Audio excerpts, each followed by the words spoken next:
Welcome to the Real Estate Espresso Podcast, your morning shot of what's new in the world of real estate investing. I'm your host, Victor Menashe. Today's another AMA episode. That is, Ask Me Anything. I'd love to answer your questions. If you have a question you think is going to be of broad interest, send it in. I'll answer it live on the air. Send your questions to victor@victorjm.com. That's victor@victorjm.com. Whitney from Phoenix asks, how many apartment units do you think I would need to retire comfortably if I'm just relying on the monthly cash flow? I'm finding it hard to project the cash flow into the future and properly model for inflation. Any thoughts on how I can analyze and plan? That would be very helpful. Thanks. Well, Whitney, this is a great question. I'm not sure how many years you have left until retirement, but let's talk about the process of investing through the entire life cycle of a property portfolio. When you're starting out, chances are good that you're going to be relying upon other people's money to help you buy the property. That's true if you're going to be buying using bank money, and even more true if you're going to be bringing equity investors along for the ride. Let's start with a simple example just to make the numbers really clear. Let's say that your goal is to generate $10,000 a month in cash flow from real estate. If you're borrowing funds from the bank at something approaching 80% loan to value, you're going to be producing only a small amount of cash flow each month. This might be no more than a couple of $100 a month. And if you're like most people, the loan's going to be amortized over 25 years. So you're going to be facing very low cash flow per unit for the next 25 years. It's a long time to wait for the property to be paid off. Let's say each unit is generating $100 a month in cash flow. You would need at least 100 units to generate $10,000 a month in cash flow. In the real world, with reserves for long-term maintenance, your actual cash flow could end up being even lower. You might even need, say, 200 units to generate the proper amount of cash flow. If you've got equity investors and you're sharing the ownership with partners, then you only own a fraction of the portfolio. If you own 50% of the portfolio, then you'd need 400 units. And if you only own 25%, that's 800 units. I know what you're thinking. That's a lot of units, and it's going to take a long time to amass that many units. Let's keep the math simple and say you're going to build a portfolio of only 200 units. But here's the shortcut.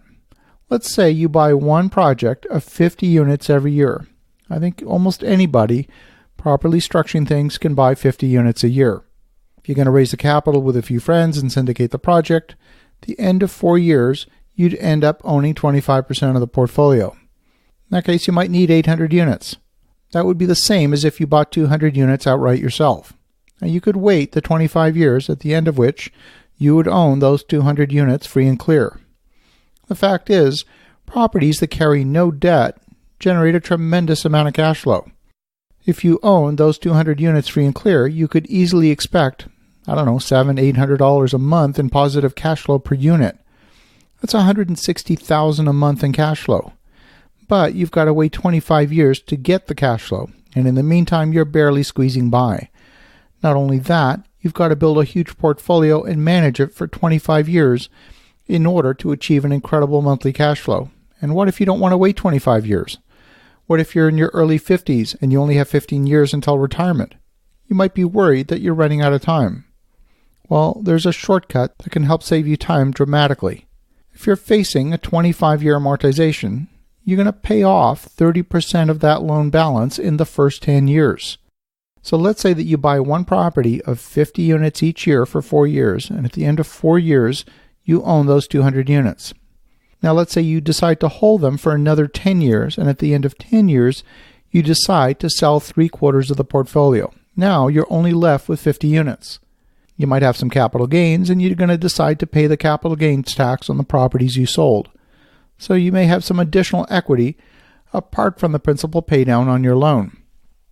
Remember, the principal paydown over those 10 years was paid out of after-tax income, so the equity you accumulated in the principal paydown is already in after-tax dollars. After 10 years, you decide to take the cash proceeds from the sale of the 150 units and fully pay off the remaining loan on the 50 units you're still holding. Now you've got 50 units that you own free and clear, plus you'll probably put a few nickels in your pocket at the end of the day. Those 50 units will generate $40,000 a month in positive cash flow. That's more than enough to meet your retirement objectives.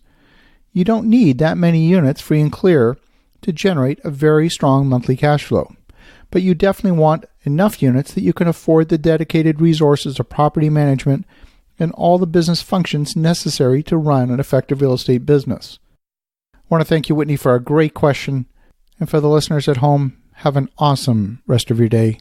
Go make some great things happen. We'll talk to you again tomorrow.